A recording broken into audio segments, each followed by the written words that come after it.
ఫోన్లో బ్యాలెన్స్ అయిపోతే ఎట్లయితే రీఛార్జ్ చేస్తామో కరెంటు బిల్లు కూడా అట్లనే టైంకు కట్టాలి. అట్లయితేనే కరెంటు ఉంచుతారు, లేకుంటే తీగ కట్ చేస్తారు. ఇగో గిట్లనే ఓ కాడ మీ కరెంటు బిల్లు 1000 రూపాయలలో పెరిగిపోయింది, జర్ర బకాయిలు కట్టండి అయ్యా బాబు అని అధికారులు పోతే బకాయిలు లేవు, బంక చెక్కలు లేవు, ఏంది కట్టేది మీకు అని కట్టెలు అందుకొని కరెంటు అధికారుల మీదకి మరలబడ్డారట. మరి ముచ్చటేందో చూద్దాం పారు సరే.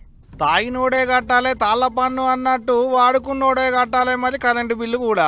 ఊరికేగా కరెంటు బిల్లు ఏదో కడితే అయిపోయే పంచాయతీకి అధికారుల మీదకి గజ్జ కట్టిండు. నిజామాబాద్ జిల్లా వేల్పూరి మండలంలో ఉన్న పోచంపల్లి ఊళ్ళో ఉండేటి చింతపల్లి గంగారెడ్డి అనేటికినా ఎటు ఇక గవర్నమెంట్ వాళ్ళు కరెంటు బిల్లు ఒకటి లేదన్నారు కదా అనుకున్నాడో, లేకుంటే కట్టకుంటే నన్ను ఎవరు అడుగుతారు అనుకున్నాడో ఏమో గాని షానొద్దుల సంది కరెంటు బిల్లే కడతలేడట.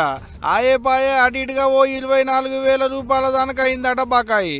గంత బకాయి ఉండేటాళ్లకు కాగితాలు పట్టుకొని చక్కగా ఇంటికి వచ్చిర్రు కరెంట్ అధికారులు. ఇంకేముంది బిల్లు కట్టాల్సిందేనని వాళ్ళు హెర్నింగ్ కట్టను పో అని మనోడు. ఇద్దరు నడుమ పెద్ద లొల్లే నడిచిందిట్ట.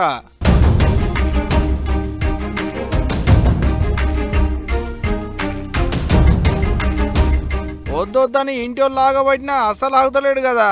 ఇయ్యాల కాదు రేపు కడతా అంటే మాయా ఇప్పుడు నా తాన పైసలు లేవు అని చెప్తే అయిపోయేది ఉండే. ఏదో ఒకటి చెప్పి మతపలిస్తే అయిపోయే పంచాయతీకి ఇట్లా గజ్జ కడితేటనే గంగన్న అని అంటున్నారు. ఈ పంచాయతీ అంతా చూసినా అక్కడి పబ్లిక్. ఈ గట్ట మనోని ఉద్దరకానికి కరెంట్ ఆఫీసర్లు పోయి పోలీసు వాళ్ళకు ఫిర్యాదు. మరికి పంచాయతీని పోలీసు వాళ్ళు ఎట్లా తెంపుతారో, మనోనితో కరెంటు బిల్లు ఎట్ట కట్టిస్తారో అనేది అటంక ముచ్చడగానే కరెంటు బిల్లు అడుగుడు కూడా పెద్ద పాపమే అయిందప్పా.